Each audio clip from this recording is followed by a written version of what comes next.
Shalom, shalom, shalom, shalom.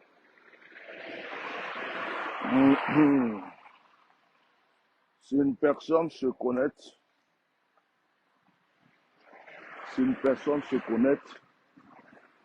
qu'elle me fasse signe.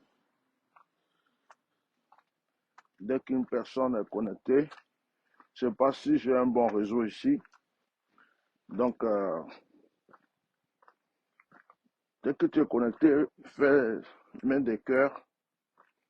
Voilà, mets des cœurs. Et puis partage. Alors, je profite un peu de ma petite marche.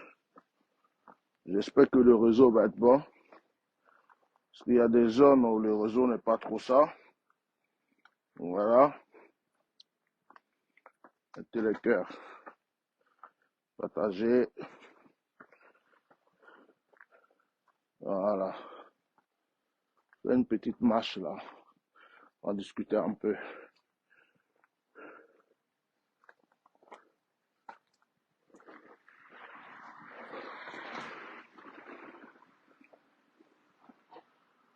Ah.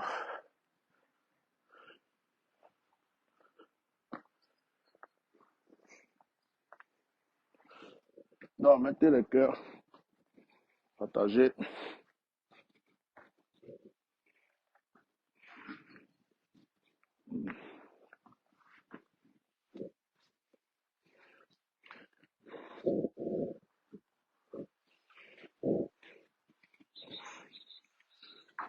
Dieu vous bénisse. Voilà. Est-ce que vous m'entendez bien? Le réseau est bon?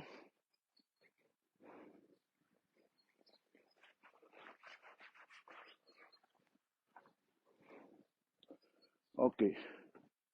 Alors, ce matin, je fais un petit rappel encore pour notre frère, le prophète Eli Pada. Vous savez, chaque chose a des étapes dans la vie. Il y a un temps pour tout et il y a aussi plusieurs étapes. On a commencé avec l'étape de bien crier, bien chauffer pour notre frère. Aujourd'hui, il y a un calme. Et le calme qui est là, ce n'est pas peut-être forcément parce que tout le monde a abandonné, mais c'est peut-être dû à certaines circonstances. Et comme je le dis toujours, ce combat-là, ce n'est pas un homme qui m'a amené dedans. Ce n'est pas, on n'a pas fait une réunion pour dire, bon, on fait cette réunion, Bishop Melchizedek, c'est toi qui es désigné pour mener ce combat. Non, en aucun cas. C'est poussé par l'esprit que je me suis levé dans ce combat. Donc, je ne peux pas suivre la direction des hommes. Si les hommes s'arrêtent et que l'esprit me dit continue, je continue. Si l'esprit me dit une pause, je fais une pause. Et jusqu'à présent, l'esprit de Dieu me met à cœur chaque jour de pouvoir quand même me rappeler de cet homme. On nous fait croire plusieurs versions. Il y a des gens qui disent, il est parti à la retraite. Jusqu'actuellement, il y a des vidéos qui circulent et il y a des gens qui veulent nous faire croire qu'il est quelque part en train de faire des vidéos. Depuis le début de cette histoire, les gens ont tout fait pour pouvoir décourager. Mettez les cœurs, s'il vous plaît. Les gens ont tout fait pour pouvoir décourager, pour pouvoir arrêter. Le diable est rentré dans ce combat spirituellement pour créer des confusions, des distractions et vouloir même créer des découragements. Si je tiens encore dans ce combat et que je continue de parler, ce n'est pas la force d'un homme. Ce n'est même pas par ma propre force. Ce n'est pas par mon propre courage. C'est le Seigneur qui me donne cette force. Parce que si moi-même, je voulais regarder le comportement de certaines personnes très proches de lui, le comportement de ceux qui prétendent que c'est leur fils, c'est leur frère, c'est leur père spirituel, c'est leur ceci. Si moi je voulais regarder tout ça, je, je pourrais me lever un matin pour dire, écoutez, cette histoire-là, moi j'ai fait ma part devant Dieu, devant les hommes. Je me suis déjà assez battu comme ça. Je m'arrête là. Je n'ai plus rien à dire. Débrouillez-vous. Mais comme ce n'est pas un homme qui m'a mis dedans, et que ce n'est pas ces personnes-là qui m'ont mis dedans, j'ai toujours la force de continuer. Vous savez, si vous voyez le dessous de cette histoire, si vous voyez le dessous, ce qui est dit en bas, ce qui est fait en bas, ce qui ne sort pas en public, les appels, les communications, les paroles, les actions de certaines personnes, vous pouvez vous dire, mais qu'est-ce que tu fais encore même dans cette affaire? Pourquoi tu parles encore? Si lui-même qui est un tel, il fait ça. Si elle-même qui fait ça. Si eux-mêmes qui sont ceci, ils font ça. Qu'est-ce que toi tu fous encore dans cette histoire? Mais dans la vie, il faut avoir un cœur. Dans la vie, il faut savoir ce qu'on veut. Et puis, il faut avoir le courage d'aller jusqu'au bout des choses que tu veux faire. C'est pas toujours qu'il faut regarder les hommes, les gens. Parce que le diable peut utiliser des gens pour venir te décourager d'un bon combat, d'un bon but. Il y a une chose qui est claire. On n'a pas encore vu le prophète Élie Pada. Hier, j'ai dormi dans la journée, avant mon direct de 21h. J'ai fait un petit rêve. Ça m'a rendu heureux. C'est un tout petit rêve que j'ai fait. En fait, euh, dans le rêve, c'est tout un tout petit rêve. J'ai quand même aimé. J'étais en direct. Dans le rêve, j'étais en direct. Et puis, je reçois un coup de fil. Je décroche le téléphone. Allô, c'est qui? Il dit, grand frère, c'est ton petit frère, Eli Pada. J'ai dit, comment ça, mon petit frère, Eli Pada? Il dit, non, je voulais t'annoncer que je suis rentré. Je suis à la maison. Que tout va bien.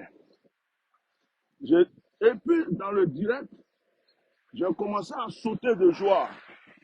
Je disais aux gens, en plein direct, je dis, Eli est rentré, Eli Pada est rentré, on a gagné, Eli Pada est rentré.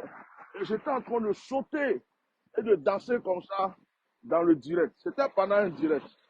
Bon, c'est un petit songe. Mais ce genre de rêve-là, deux fois c'est peut-être parce que tu penses trop à la personne, deux fois c'est parce que ta pensée est trop sur quelque chose, tu peux rêver. Ça peut être aussi une révélation, ça peut être un message, donc je n'ai pas trop considéré ça. Parce que je me suis dit, je suis devenu comme Thomas.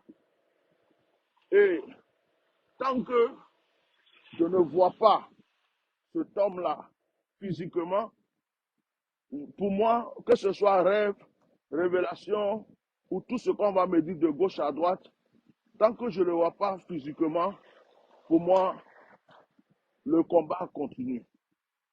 C'est vrai que je ne vais pas faire le combat peut-être d'une manière acharnée, comme je le faisais au début, mais je ne peux pas arrêter ce combat. Il y a eu beaucoup de choses qui se sont passées pour vouloir me décourager.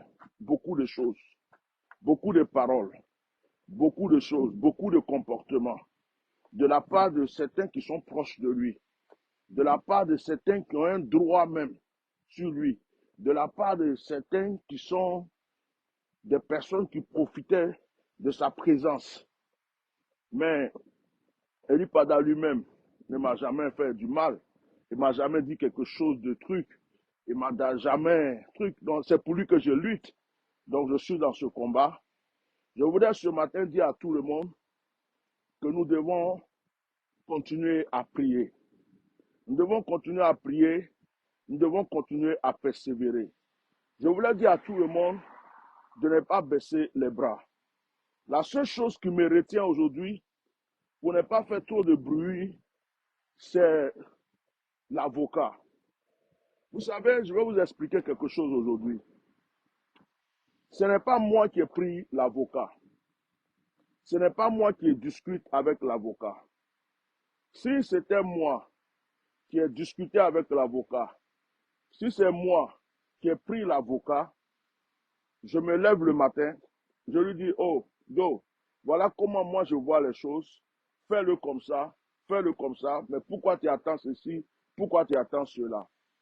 Mais le problème, c'est que l'avocat, on m'en a parlé.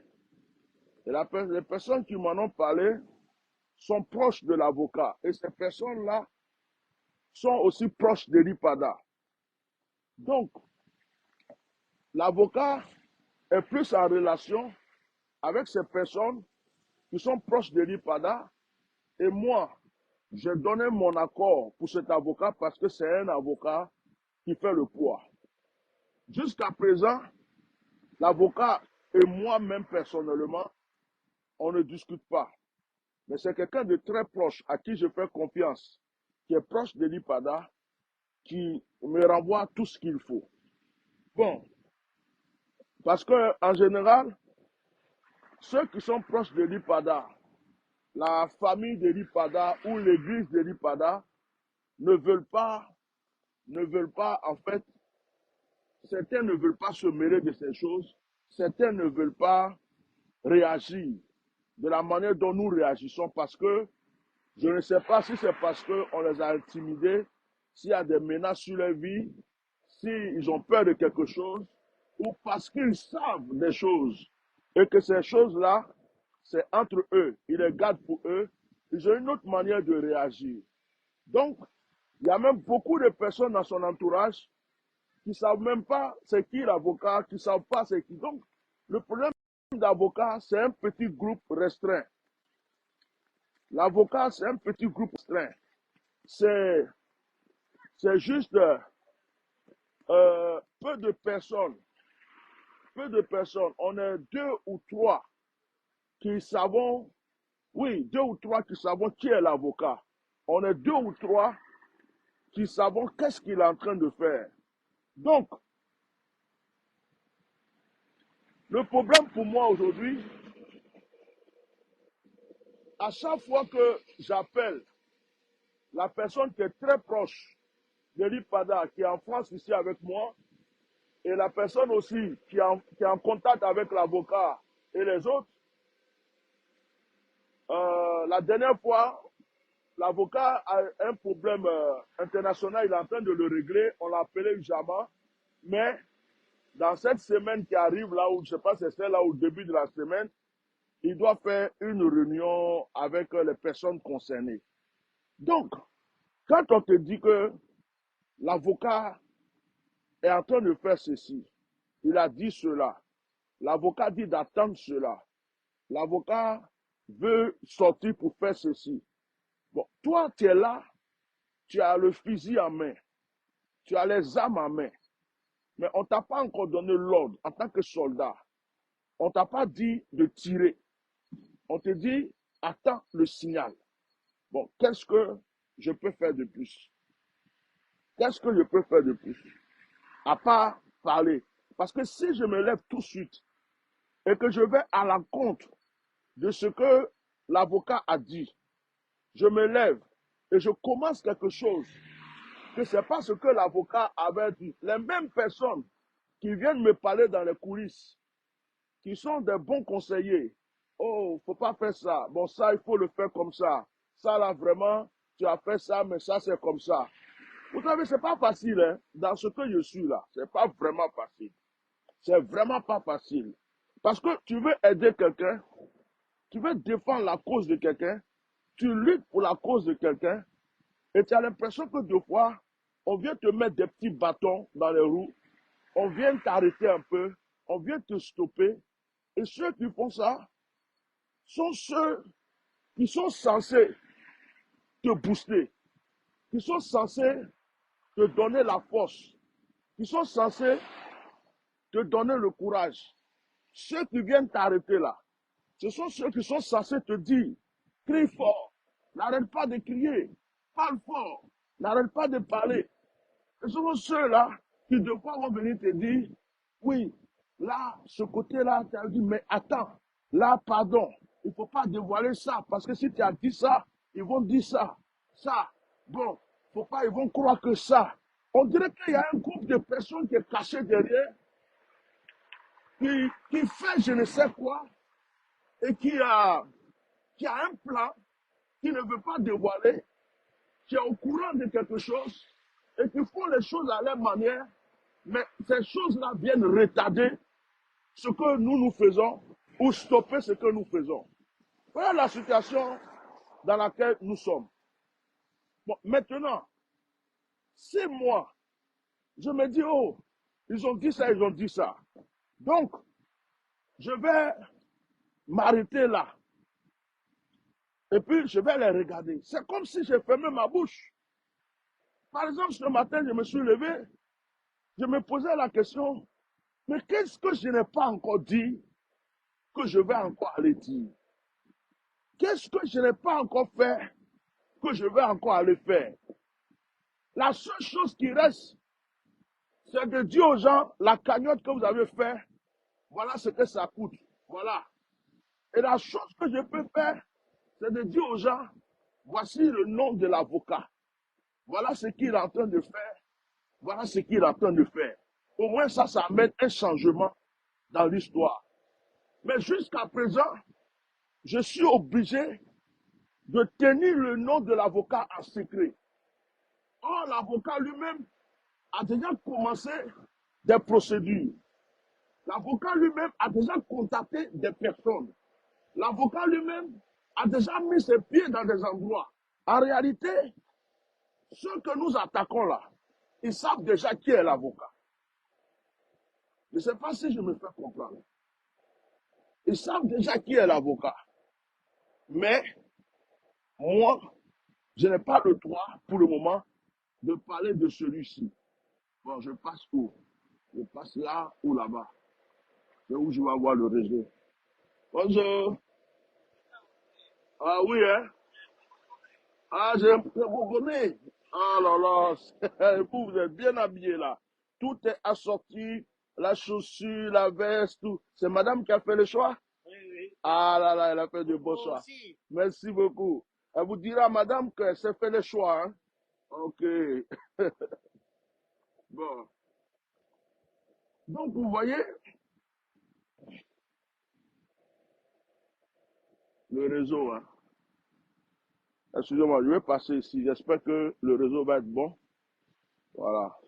Il y a un petit tunnel, je vais prendre rapidement. Voilà. Donc, aujourd'hui, je peux dire, bon, l'avocat, c'est un tel. Il est en train de faire ceci ou cela.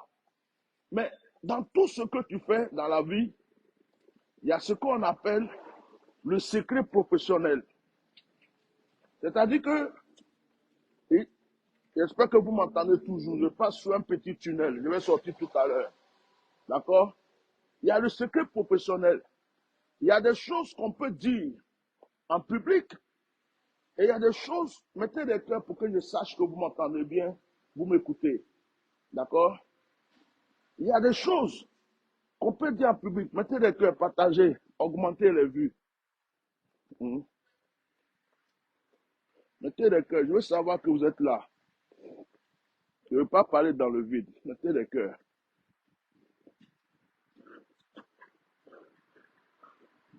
Il est sapé le vieux.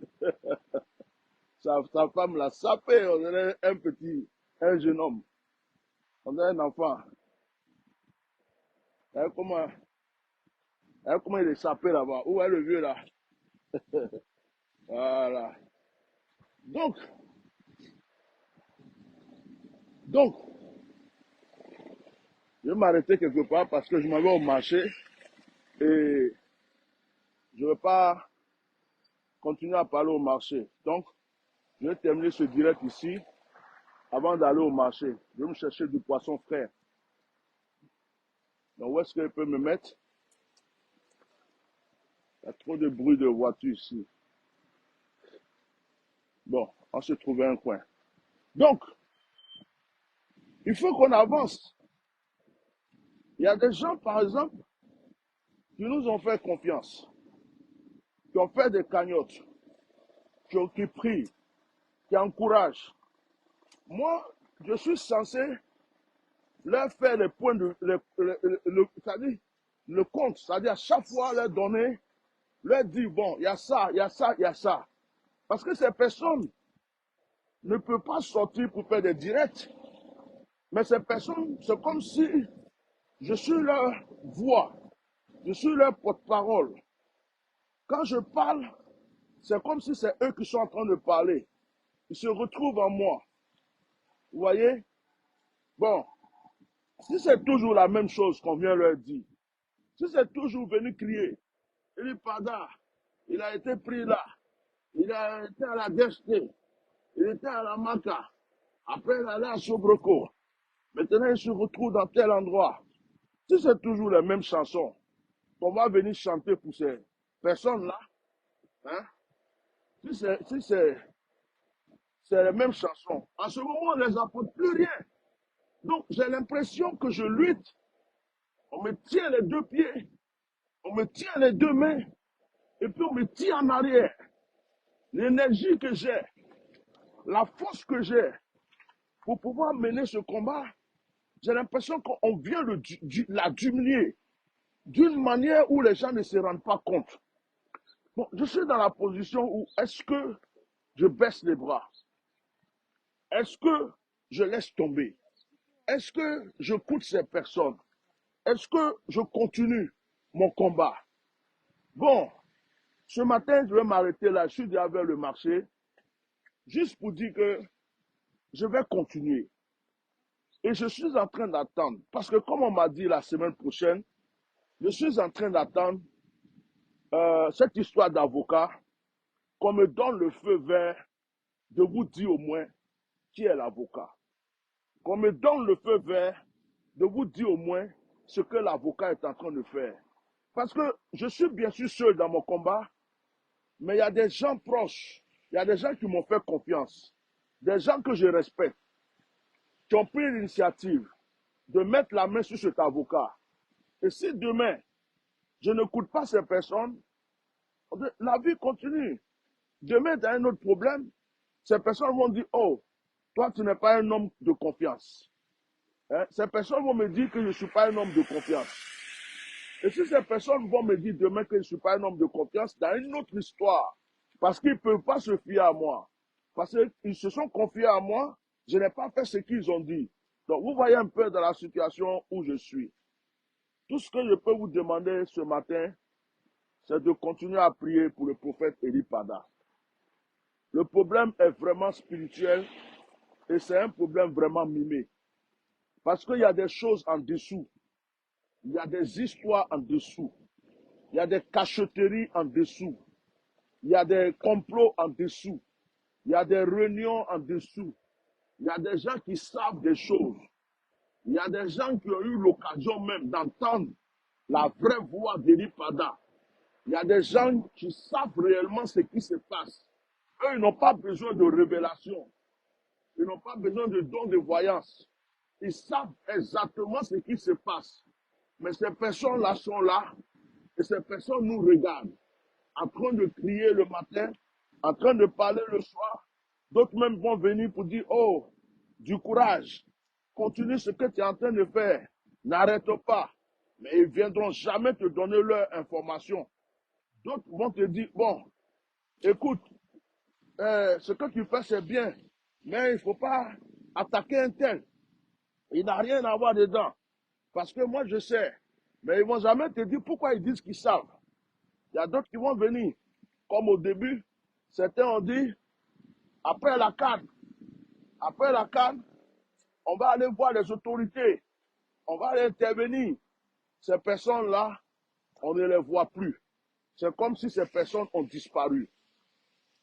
Moi, depuis le début jusqu'à là,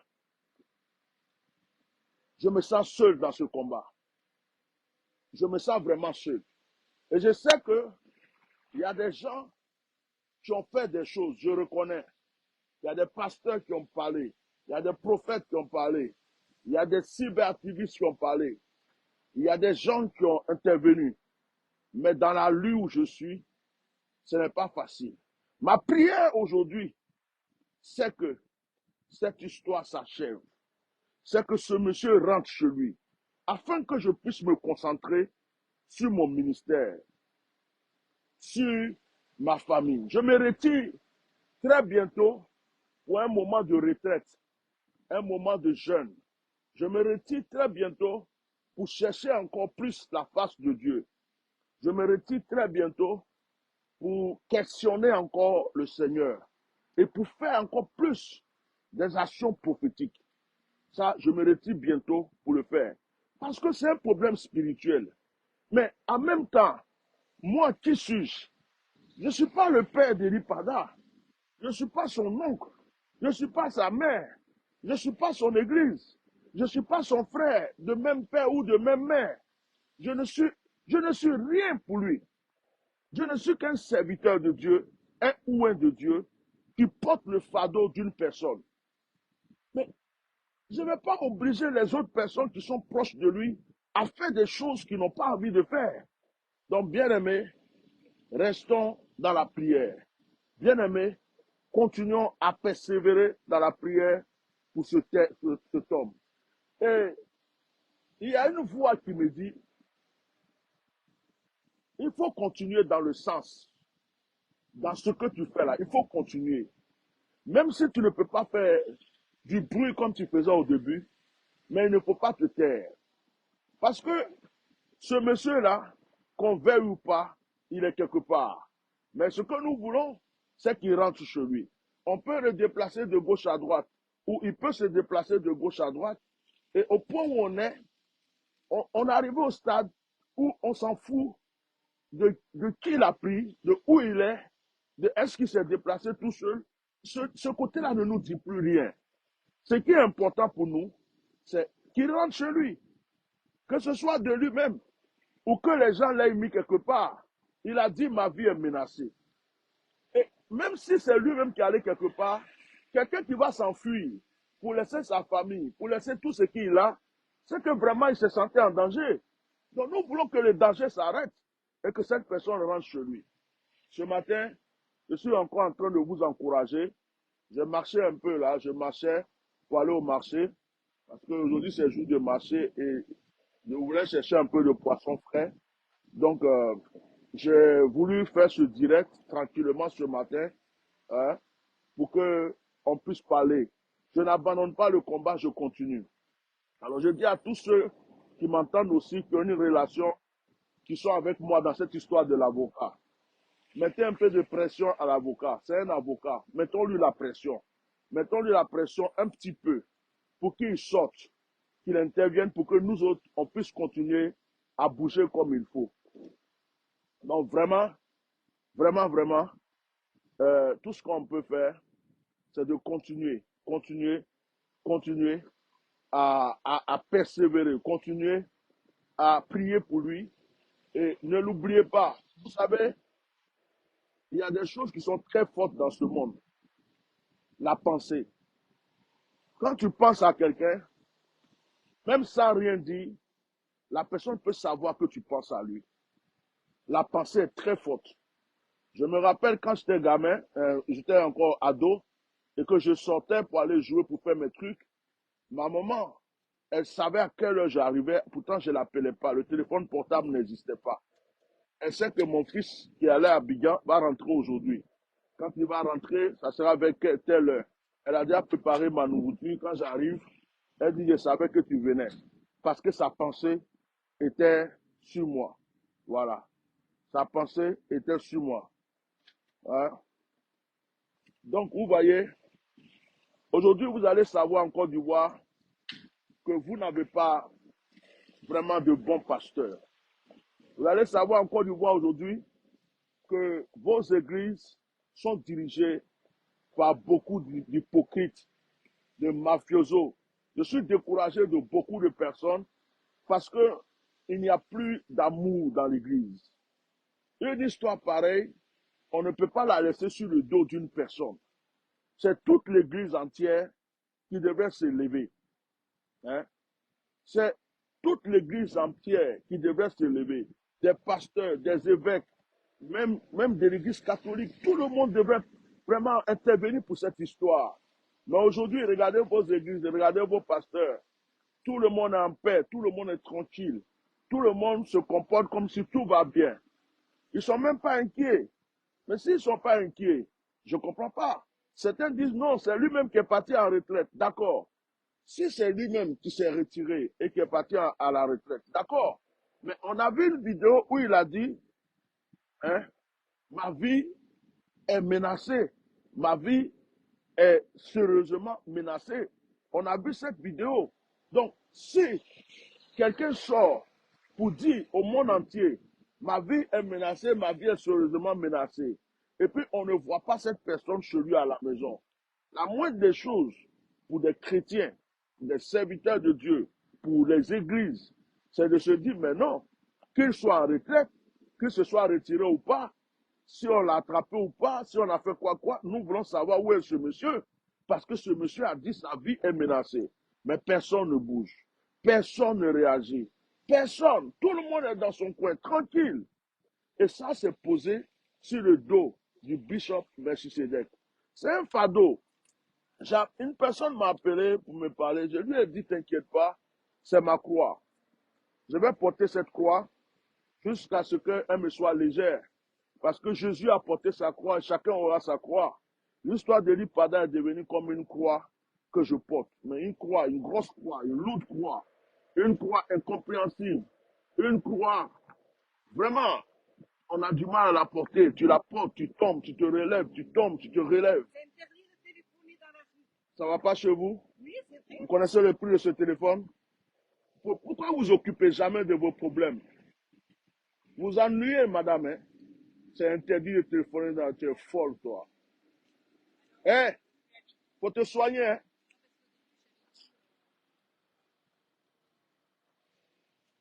Donc, ouais, il y a des vieilles connes qui ne savent pas ce que. Voilà, ça c'est le diable. Ça, tu vas fouiller, c'est une sorcière.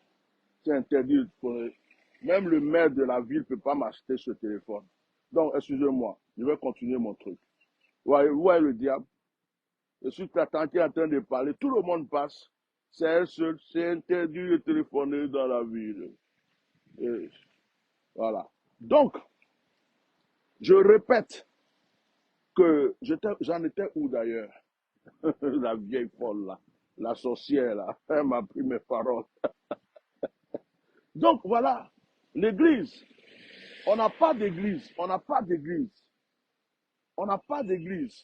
C'est-à-dire que les gens sont là dans leur coin, les gens sont chez eux, ils regardent l'histoire, c'est comme un film, et chacun fait ce qu'il veut. Chacun est couché chez lui à la maison. Voilà l'histoire de l'Ipada. Et c'est sur le dos du Bishop Ekenya, c'est Bishop Melchisedec. Je porte ça comme un fardeau. Voilà. Il y a des gens qui passent dans la rue, certains me regardent, mais ils parlent à qui? Mais excusez-moi, je fais une parenthèse. C'est la première fois depuis que je suis né, depuis que je suis en France, depuis que je vois dans le monde entier, que j'entends une personne qui dit c'est interdit de te faire dans la rue. Même dans le métro, dans les bus, dans les trains, on peut comprendre peut-être, mais dans la rue. En fait, on n'a plus le droit de parler. Elle est folle. Elle n'est pas simple. On va continuer. Donc, s'il vous plaît, continuons la prière. Continuons à persévérer. Continuons à lutter. Et n'oublions pas ce monsieur. Nous ne l'oublions pas. Parce que si on veut regarder tout ce qui est autour de cette histoire, on va baisser les bras. Et si on baisse les bras, ce n'est pas bon. Voilà. Si on baisse les bras, ce n'est pas bon. Mhm. Donc que Dieu vous bénisse, que la grâce de Dieu soit avec vous et que l'Esprit de Dieu nous conduise encore tous et toujours dans ce combat, dans le nom de Jésus. Ah, je pense que on est à la fin de quelque chose. Et la Bible dit, mieux vaut la fin que le commencement. La Bible dit, mieux vaut la fin que le commencement. Et on est à la fin de quelque chose. Et cette fin-là, nous allons voir comment ça se passe. Nous allons, comment on appelle, nous attendons impatiemment. Qu'est-ce qu'il fait lui? Nous attendons impatiemment. Ah, il ne s'est pas conduit. Hein. Voilà. Nous attendons impatiemment, excusez-moi, je suis sur la route parce que le marché est juste là-bas. Je ne vais pas parler au marché. Et puis si je rentre là, je ne suis pas sûr qu'il y a le réseau. Mais je vais commencer à marcher un petit peu pour voir ce que ça va donner. Donc, nous sommes vraiment à la fin de l'histoire. Je le crois, je le crois, je le crois, je le pense. Voilà. Merci. Je le crois, je le pense. Et on espère vraiment en finir avec cette histoire cette semaine. Mais moi déjà, début de la semaine prochaine, je suis en retraite. Début de la semaine prochaine, je suis vraiment en retraite. Et je vais parler de temps en temps si possible. Mais mon souhait, c'est que ça s'arrête et que je me concentre vraiment sur la prière. Donc, bien aimé, nous continuons à penser au prophète Élie Pada. Nous continuons à prier pour lui. Nous continuons à intercéder pour lui. Que la main de Dieu soit avec lui de là où il est. Et que le Seigneur lui donne la force dans ce combat. Que le Seigneur le soutienne encore dans ce combat. Et que ce frère rentre. Que nous puissions passer à autre chose et nous réjouir. Donc je vais m'arrêter là. Peut-être que je vais faire notre direct tout à l'heure concernant aussi le prophète Élie Pada ou autre chose. Mais comme là je suis au marché, je m'arrête là. À vous de partager massivement ce direct. Merci beaucoup. Au revoir.